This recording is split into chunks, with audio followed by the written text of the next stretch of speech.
Hello everyone, summer వచ్చిందంటే చాలు మనకు మామిడి పండ్లే గుర్తుకొస్తాయి. నేనైతే 2 మామిడి పండ్లు తీసుకున్నాను, పెద్ద సైజ్ అంతా.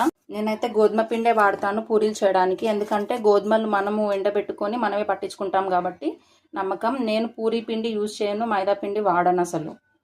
మనకు పూరీ రసము తీయగా అనిపించకపోతే మనం కొంచెం షుగర్ కూడా యాడ్ చేసుకోవచ్చు. యాడ్ చేసుకొని ఇలా మిక్స్ చేసుకోవాలి. పిల్లలు ఇంట్లో ఉంటారు కాబట్టి సమ్మర్లో వాళ్ళకి ఇది ఎంతో ఇష్టపడతారనమాట, పూరీ మ్యాంగో జ్యూస్. వర్షాలు పడ్డాయంటే మనం అసలు తినలేము మామిడి పండ్లు, ఎందుకంటే పురుగులు స్టార్ట్ అవుతాయి. ఇంత సైజ్ చేసుకోవాలి మనము.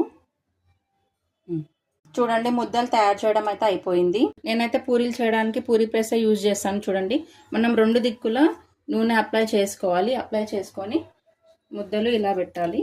కొంచెం చేయితో ఇలా అనాలి ఫస్ట్, ఎందుకంటే కార్నర్స్ అనేటివి లావుగా ఉంటాయి అన్నమాట. ఇలా అన్నాక ఇలా ప్రెస్ చేయాలి. ఇలా ప్రెస్ చేస్తే ఇలా వస్తుంది అనమాట. చూడండి, మనం ఇలా చేసుకుంటే ఏంటంటే మనకి నూనె ఖరాబ్ అవ్వదు.